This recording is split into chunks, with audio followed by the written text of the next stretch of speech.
tal amigos? Bienvenidos una vez más a su programa Donde Dios llora. Honduras, un país localizado en el centro de América. Un territorio de belleza absoluta con una biodiversidad extraordinaria, lo cual le da una gran riqueza natural. Sin embargo, esta nación es el país número 2 en condiciones de pobreza en el continente americano, solamente precedido por Haití. Para conocer un poco más acerca de la realidad de la Iglesia Católica en este maravilloso país centroamericano, tenemos el gusto de contar con la visita en nuestro programa de Monseñor Guido Charbonneau, que él es miembro de la Sociedad para Misiones Extranjeras de Quebec. Monseñor, bienvenido a nuestro programa. Muchas gracias, muy amable. Un quebecuá en Honduras y obispo. Cuénteme cómo sucede esta historia, Monseñor. ¿Cómo llega usted a Honduras? Y que nos sirva esto como una introducción para después conocer más acerca de la realidad del país. Claro. Yo he sido ordenado sacerdote en 1970 y para las misiones extranjeras en mi sociedad misionera. Y he sido asignado a Cuba. Pero mientras tanto fui a estudiar el español en Cuernavaca, México, junto con otros sacerdotes de mi sociedad. Y al terminar nuestra estancia ya en México, no venía la visa.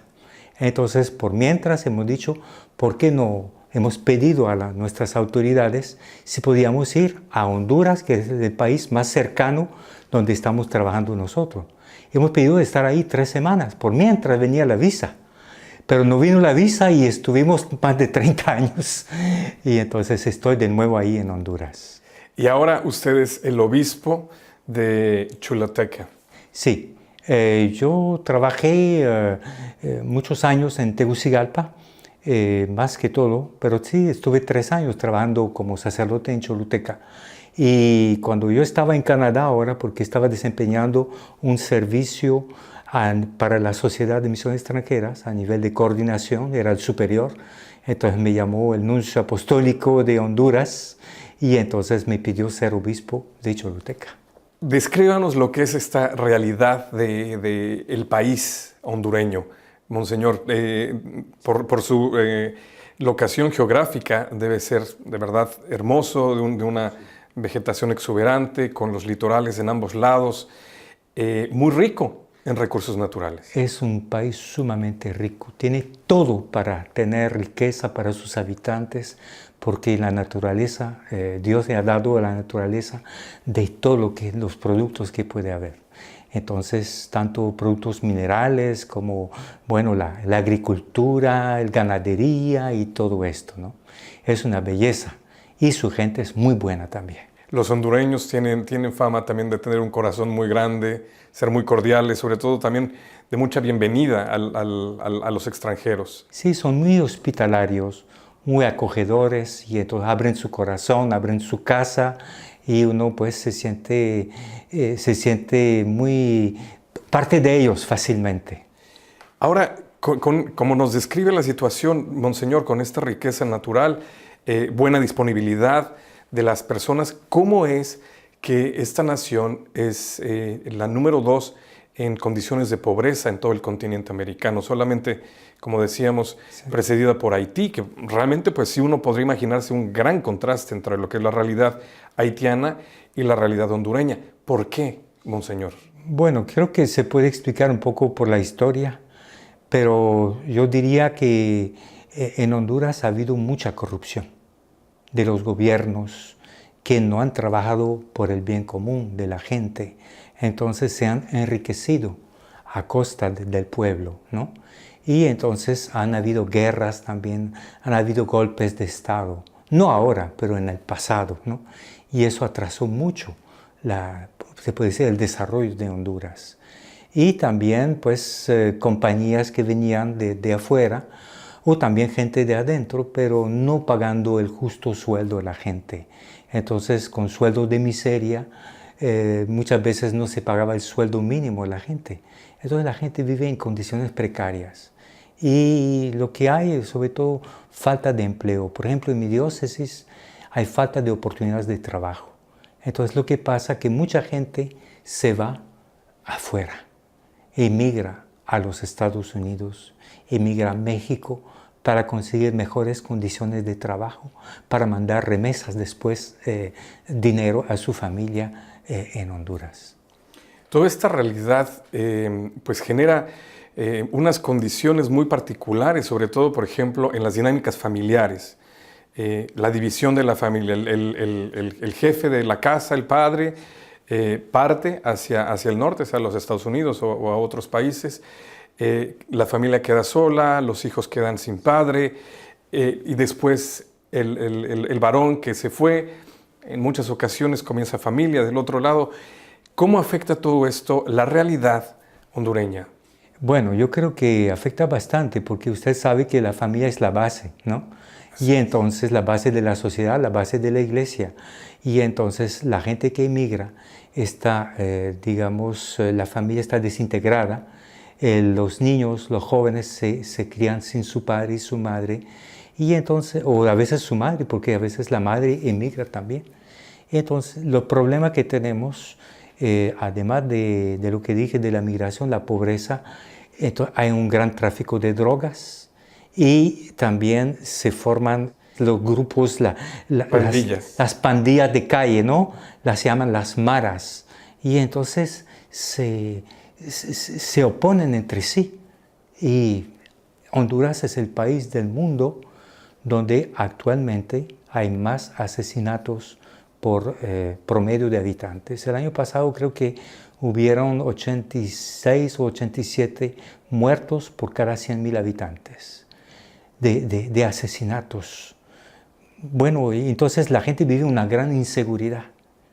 Lo que piensa la gente muchas veces, si tuvieran posibilidad de ir a otro país para vivir más tranquila, vivir en paz, mandar a sus hijos al colegio, para poder una carrera y todo esto. Entonces la gente vive una gran inseguridad. Hay mucha violencia. Monseñor, ¿y la Iglesia cómo está enfrentando estos retos tan importantes? Bueno, la Iglesia está trabajando a nivel de la juventud, por ejemplo. La Iglesia está trabajando con la pastoral juvenil, tratando de concientizar, de prevenir a los jóvenes. La Iglesia también está trabajando a nivel de los colegios, la pastoral educativa. Pero también está trabajando a nivel de las maras. Hay un obispo auxiliar de San Pedro Sula, Monseñor Rómulo Emiliani, que es famoso en Honduras porque él se dio como misión y sintió ese llamado del Señor a trabajar directamente con la gente de las maras, tanto las personas encarceladas como los que están libres, que están en las calles. ¡Qué gran reto! Se acerca a ellos y les predica, es un gran predicador y todo esto ha logrado, se puede decir, convertir, entre comillas, hacer que muchos se acercan al Señor.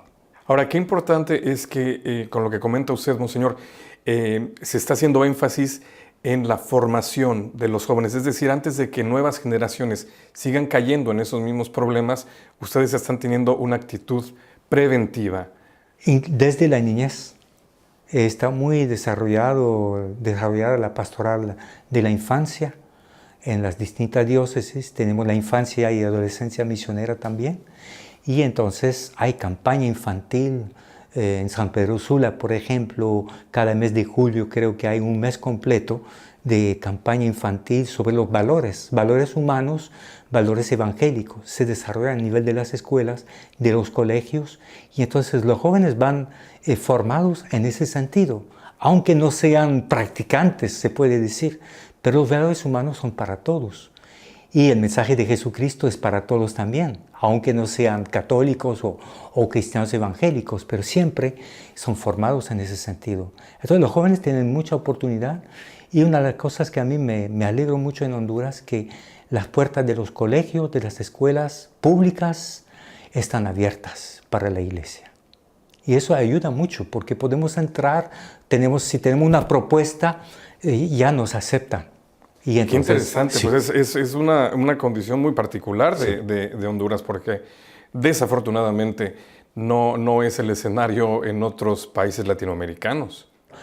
Claro, hay separación de la Iglesia y del Estado, según la Constitución, pero la Iglesia tiene un gran prestigio y se puede decir por la historia de la Iglesia en Honduras, se ha tenido esa colaboración. en la cual pues la Iglesia colabora con todo lo bueno que puede hacer el Estado, las instituciones, las escuelas, los padres de familia. La Iglesia está muy comprometida, tiene un gran prestigio a nivel de, digamos, a nivel de la sociedad. Y entonces no utilizamos ese prestigio como para abusar del poder, sino para servir a la gente, como dice el Papa Francisco, ¿no? Servir realmente a la gente y sobre todo creemos mucho en la educación. Hay muchas congregaciones religiosas comprometidas en educación, o a nivel, digamos, la pastoral juvenil, pastoral educativa, va no solamente a los colegios católicos, sino también a instituciones del Estado, donde les abren las puertas y todo. Realmente es recristianizar la cultura. Eso sí. Propiamente. Exacto. Sí, porque la cultura es todo un reto evangelizarla, porque hay cosas muy enraizadas en la cultura que cuesta cambiar. Por ejemplo, cuando yo llegué a Honduras, casi no se podía hablar de vocación sacerdotal. ¿Por qué? El machismo era muy fuerte. Y también para mucha gente tener un hijo que fuera sacerdote era como una desgracia, era considerado como si no fuera un hombre, pues, ¿verdad? Pero se ha desarrollado mucho la pastoral familiar y entonces vemos que ahora los movimientos apostólicos, el neocatecumenado, la renovación carismática, hay muchos movimientos ya se han creado, se han desarrollado con esa conciencia de la vocación cristiana y la apertura a las distintas vocaciones. Entonces ahora un padre de familia, si un hijo le dice que quiere ser sacerdote, se alegra. Ya lo aprecian. No todos, claro, porque hay, pero siempre muchos que... Por eso se ha aumentado mucho las vocaciones sacerdotales y religiosas. Ahora, mencionaba usted, Monseñor, que el trabajo se hace no nada más con la comunidad católica, es decir, en las escuelas católicas, sino inclusive cristianas, nuestros hermanos cristianos.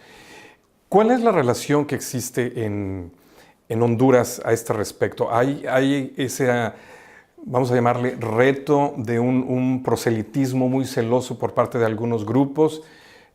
¿Cuál es esta realidad? Yo haría una distinción con las iglesias de antigua tradición histórica que existen en algunas partes en grandes ciudades, por ejemplo los anglicanos, los episcopalianos, los ortodoxos, los luteranos. Es fácil el ecumenismo, hay buena relación. Pero con los grupos de tendencia evangélica a veces es más difícil, sobre todo cuando son grupos agresivos, ¿no? Que tratan de convencer a los católicos que tienen que cambiarse para salvarse y todo esto, ¿no? Pero a nivel individual es posible relacionarse con algunos pastores, por lo menos trabajar en alguna obra común, por ejemplo para la juventud. Yo sé que hay unos pastores que trabajan, por ejemplo, para la recuperación de los drogadictos o de los alcohólicos y nosotros pues estamos a favor de esto, entonces en algo que podemos colaborar en ese sentido. Con algunos pastores. Más o menos, no sé si usted los tenga en la memoria, pero es casi un 50% de católicos y cristianos de otras denominaciones, más o menos en la población. Yo creo que hay más católicos. Tal vez yo no sé exactamente, pero es difícil tener estadísticas concretas. Yo diría que es un 70% tal vez de católicos. Y tal vez un 30% de personas que pertenecen a otros grupos de otras iglesias o confesiones cristianas. Monseñor, y usted pues está recientemente ordenado al orden episcopal, hecho obispo. Y usted está en un territorio que es al sur oeste de Honduras, viendo hacia el Pacífico, entre Nicaragua y El Salvador. ¿Cuáles son los principales retos que usted tiene en esa diócesis? Bueno, a nivel económico creo que la pobreza de la gente, ¿no? Es un gran reto porque la gente está buscando y sobre todo cuando no logran las cosechas que están esperando, es una zona bastante seca. Entonces tenemos 6 meses de sequía y 6 meses de invierno, o sea, de lluvia. Y cuando viene la estación lluviosa y no llueve suficientemente, entonces la gente sufre hambre, ¿verdad? Entonces tenemos también problemas de, como dije anteriormente, de falta de trabajo, falta de empleo. y entonces eso la gente busca afuera, va a emigrar para encontrar un trabajo. La zona sur a nivel de violencia es mucho menos que en otras zonas. Como que tal vez lo que se ha trabajado mucho a nivel, digamos, de la iglesia, hemos desarrollado en Choluteca lo que se llaman los delegados de la palabra de Dios, con la celebración de la palabra en casi todas las aldeas y caseríos de la diócesis desde 1966. Y eso hace que hay una base sólida de iglesia y los jóvenes todavía se congregan y van ahí a esos grupos. Sí. Qué interesante dinámica con los seglares. Sí. Esto es un gran compromiso. Ya en 2016 vamos a celebrar 50 años de tener la celebración de la palabra, y hombres casados, mujeres también, que celebran la palabra de Dios cada domingo en la presencia del sacerdote, y enviados y formados por los sacerdotes también, y por todo un sistema, digamos, tanto en las parroquias como en un centro que llamamos la colmena, como las colmenas de donde salen las abejas, ¿no? Sí. Pero sí hay retos, por ejemplo, se meten más y más las drogas en las escuelas y en los colegios, y tráfico de droga también. Y esto es cosa que arruina a la juventud, y es cosa bastante, hay que ver, no tengo solución para esto, porque tenemos también otro reto, que es la presencia de las minas. El gobierno actual dio la posibilidad de que las mineras vinieran, y hay una ley general de minería que se ha hecho, y sobre todo el desarrollo de minas a cielo abierto, y eso contamina el ambiente, contamina los ríos, y la ley pone ciertas condiciones, sobre todo, por ejemplo, que tiene que haber cabildo abierto con el alcalde, y la población tiene que pronunciarse si sí o no está de acuerdo con tener una mina. Pero usted sabe que a veces la corrupción y todo, entonces hace que, bueno, los grandes están presentes, y la gente tiene mucho miedo también de tener una mina en su territorio que le va a arruinar todo el medio ambiente, el agua, el cultivo, etcétera, y las enfermedades.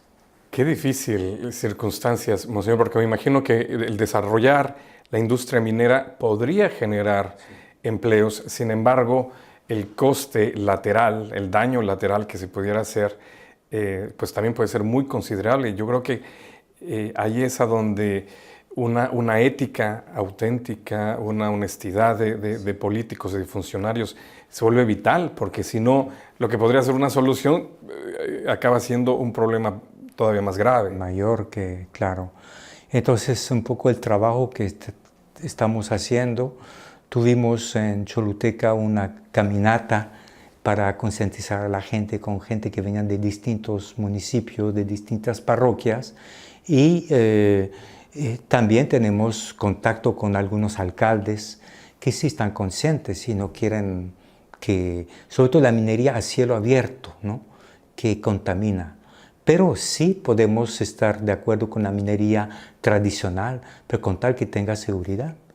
Últimamente tuvimos en un terreno privado, por ejemplo, 2 hombres que fueron soterrados por una mina, una mina sin ninguna condición, y murieron. Y después, unas 2 semanas después, 4 fueron soterrados y heridos. Pero entonces no hay condición, no hay seguridad. Entonces es todo eso que hay que ver, que el gobierno tiene que ver esto. Entonces yo como obispo me preocupo por estas situaciones que realmente para el pueblo, ¿no? No quiero que nadie pierda la vida o que sea amenazada por algunas fuerzas y todo. Tratamos de colaborar con la policía también para hacer las cosas bien. Pero sí tenemos una misión para ayudar a esta gente, sobre todo la gente pobre.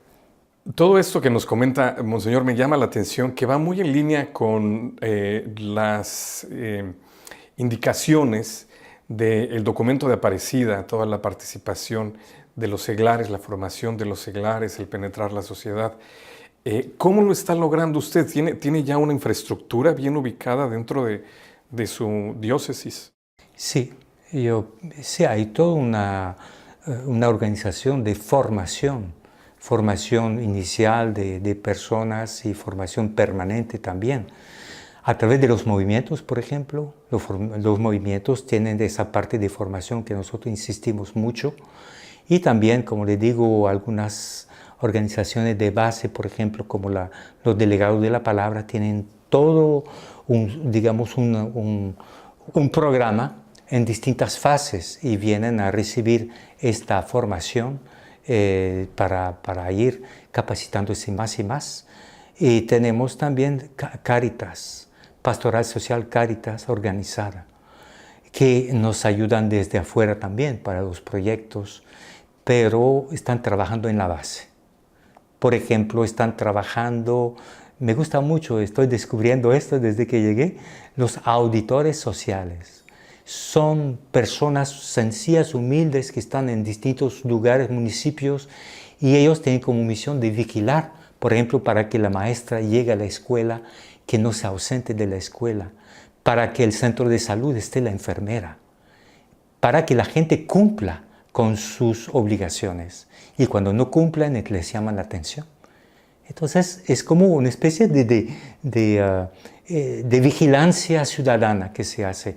Y nosotros apoyamos esto también, porque en realidad son cosas pequeñas, pero hacen que se tome en serio la responsabilidad de la gente. Van haciendo la diferencia estos pequeños detalles, sí, sumándose. Me llama la atención su vocación, Monseñor. Me imagino que desde joven tuvo usted esa inquietud muy particular por las misiones. ¿Por qué?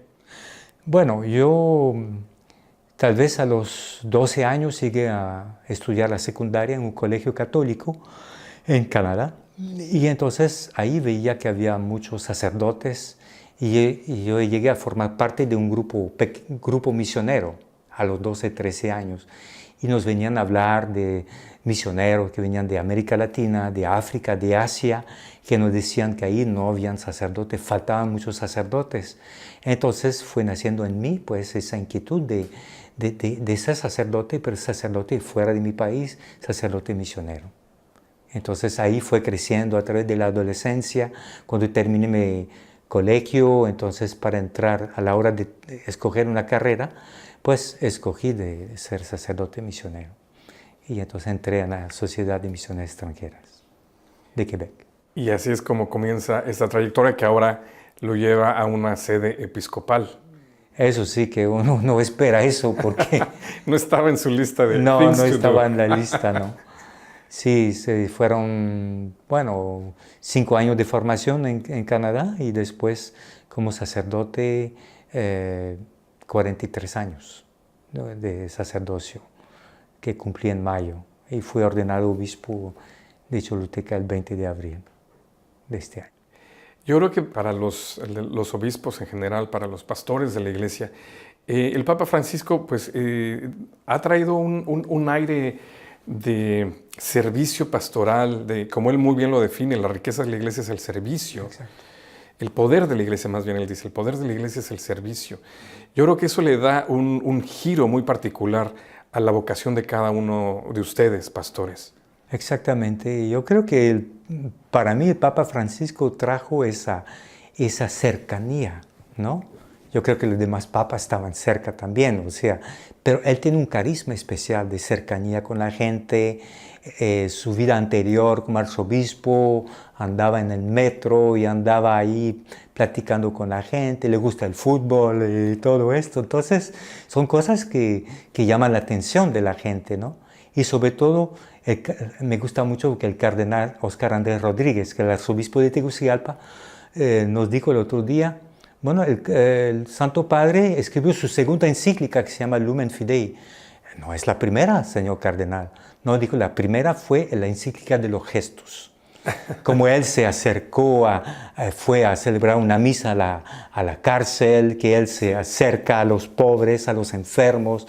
El Jueves Santo, que el Jueves Santo y con todo, los presos, así con es. los presos, etc. Entonces, tiene una serie de gestos, un poco como los profetas, ¿no?, que tenían esos signos proféticos y después los explicaban, ¿no?, con la palabra. Entonces, es algo que llama mucho la atención y yo creo que el Papa Francisco encarna un poquito esa opción que diría opción preferencial por los pobres que tenemos en América Latina. Él es latinoamericano. Él comprende lo que es la vida del latinoamericano, la pobreza de la gente y el valor también que tenemos como latinoamericanos.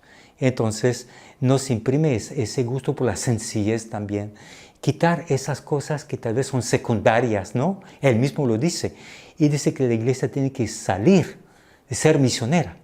Y eso Aparecida lo decía, el Concilio Vaticano lo dice también, ¿no? Pero sí, salir a la calle, no quedarnos en la casa curales o en el obispado, ir al encuentro de la gente.